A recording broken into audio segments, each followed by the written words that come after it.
The Gauntlet series is quite a new thing for Safari Live. It's really an evolution of our show. Is different to the other series we've done before. The directors and editors worked really hard on creating a 5-week series about our animal characters and their lives. We've unpacked the North Clan, the Sausage Tree Pride, Kekenya the cheetah, and all the leopards in Djuma.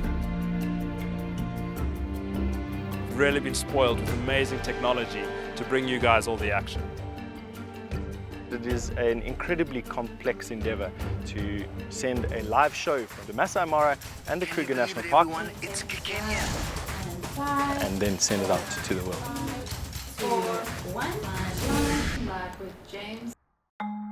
The Gauntlet series was about the trials that animals face in the wilderness. Down here in South Africa, things are a bit more static, except for our leopard population, which is in a state of flux.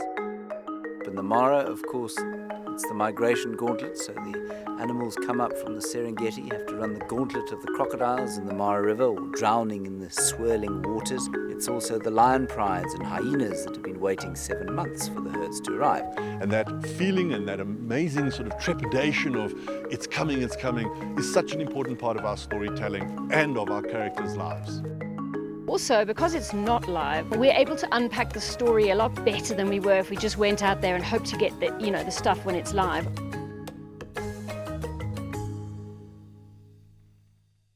To bring you a TV series like this Gauntlet series requires a massive effort from our most important asset, and that's our human resource. We've got 2 production crews in the Masai Mara and the Kruger National Park, comprising of 4 departments: the guides, cameramen, our technical team, and our show director. To produce this show, the most important part has just been to make sure that everyone stays on the same page. So it's a lot of talking every single day. The last clip with North Clan is uploading now. And then Alicia and I keep track of all these conversations in wonderfully colourful spreadsheets, making sure we have all the clips produced in Mara and Djuma ready to go for every episode. The live part of being a producer is to host a phone call for the TV episodes between the Djuma control room and the control rooms in LA and Washington, DC.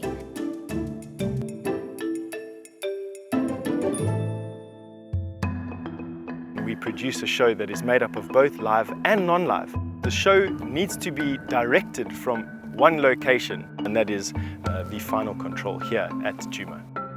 The key to being able to do a broadcast from multiple locations, especially if they're remote as the ones that we have, is getting the video from one side to the other and making sure the communications work both ways. Do you have my picture? I've managed to get to a good signal area.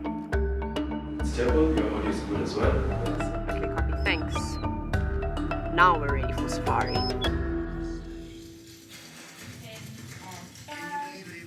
The best thing for me about directing is the excitement of going live and the nerves and not really sure what's going to happen. My biggest challenge was finding the balance between live action and getting the story across to the viewers with the non-live clips. Our presenters and guides are excellent with live, but give them a script and it's fascinating to see how confused they actually get. They will take that opportunity. We've been lined here at a at a lookout crossing, at Dumukubu. Hopefully in a little while we will see. Why did I say that? I'm supposed to be saying that for the outro. Let's see what happens. This is a joke. So there's been a lot of footage for me to go through, a lot of speaking on the radio saying, okay, great, but just do that part again. It's been quite a challenge, but it's been a good learning curve for everyone involved. And the other thing, of course, that makes it really quite different is that we're starting up in Djuma before dawn. Now, it's all very well wafting a spotlight out in the darkness, but it's very difficult to see things that aren't on the road. And so the drone with its thermal camera has been hugely important in helping us find our Djuma characters.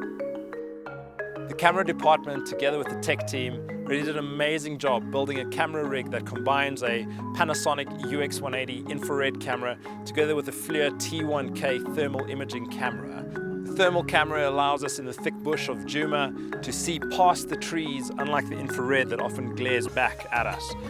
Moonlight cameras in the Mara allow us to catch all the action at night without disturbing the animals' behavior.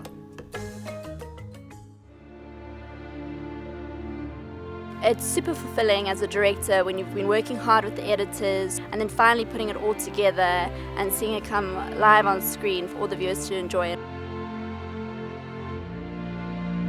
The most rewarding thing about doing what we do is being able to connect people with nature all around the world. Guiding a live TV show gives us the opportunity to seed a love for our characters in a giant audience. And hopefully through the love of our characters they will form a love for the wilderness in general and make a contribution to its conservation. Are you addicted to Africa? Well, click subscribe and you can stay hooked to all the wild moments.